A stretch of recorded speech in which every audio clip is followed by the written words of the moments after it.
Štartujeme auto. Máme OK a takto funguje aplikácia Škodovácka.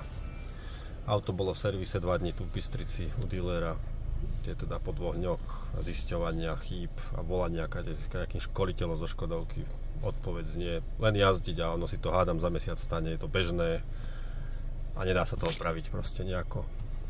Čiže takto vám vlastne máte nič na celé obrazovke. Oslačený home. Keď niekam chcete ísť, tak musíte ísť. Takto preklik, dáte si home, zase vám nič nejde. Čiže toto je Škodovácky infotainment.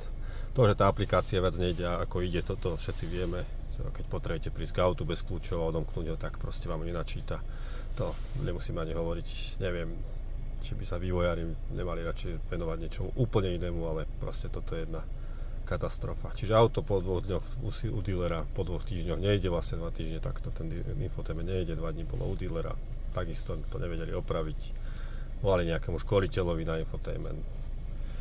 Jednoducho len voziť sa a ono si to vraj sadne, možno. Takže odporúčam vám kúpiť si, priplatiť napríklad do Kodiaka, ak si priplatíte za 1300 € ten 13-palcový displej a bude vám takto fungovať, tak vám gratulujem všetkým. Pani zo Škodovky, zamyslite sa nad svojou prácou. Je to jedna katastrofa, veľká hanba.